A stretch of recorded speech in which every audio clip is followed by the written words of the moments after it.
आज के वीडियो में समझेंगे कि अगर आप लहसुन की खेती करते हैं तो लहसुन की खेती में खरपतवार का नियंत्रण हम कैसे सिंपल तरीके से कर सकते हैं। तो मैं संजय ठाकुर, स्वागत है एक बार फिर आपके अपने चैनल जख्मी फसलों के हॉस्पिटल में।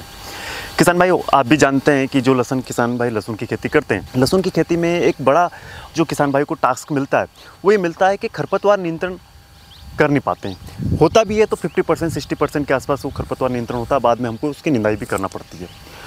तो होता क्या है कि जो मार्केट में जो प्रचलन दवाइयाँ हैं, जैसे कि आप लहसुन की खेती करते हैं तो आपको पता है कि ऑक्सीफ्लोरोक्विन एक दवाई आती है जो ऑक्सीगोल्ड के नाम से आती है। बहुत सारी कंपनियां उसको अलग अलग नाम से बेचती है।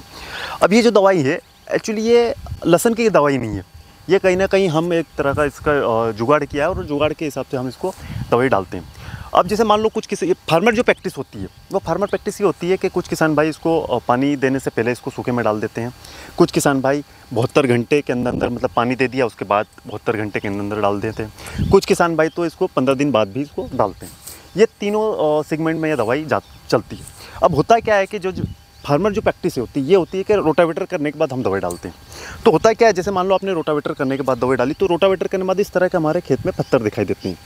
अब आप दवाई तो डालते हैं लेकिन जो पत्थर के अंदर जो सीड है वो जैसे ही पानी इसको मिलेगा वो पानी में ये गल जाएगा और इसके अंदर का जो सीड है वो जर्मिनेशन हो जाएगा। तो कहने का मतलब ये जो दवाई है आप सूखे में जो दवाई डालते हैं तो इसके अंदर तक नहीं पहुंच पाती है, तो कहीं ना कहीं हमारा जर्मिनेशन वहाँ बाद में उगता है।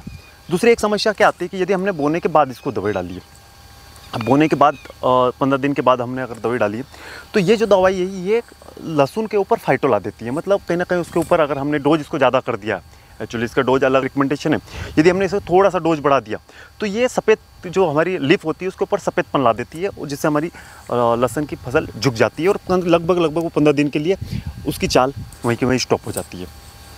तो अब ऐसे में करना क्या है किसान भाई, आप जो लहसुन बोते हैं, लहसुन बोने के 72 घंटे के अंदर आपको डालना है ऑक्सी डार्जिलिंग 80% WP।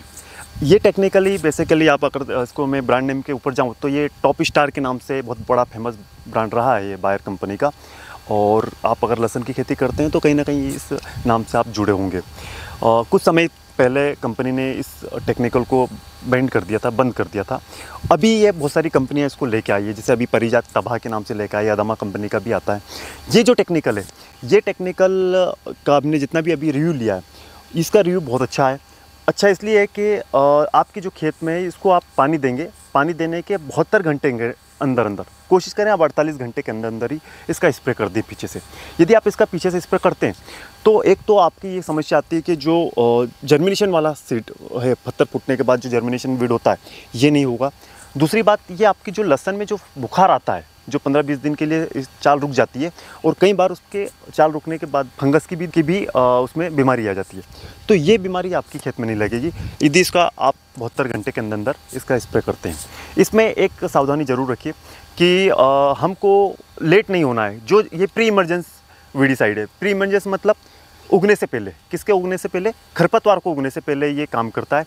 यदि आपका कोई खरपतवार उग गया है और फिर आप इसका स्प्रे करेंगे तो जो उगा खरपतवार वो नहीं मरेगा, ये उगने से पहले खेत में काम करता है।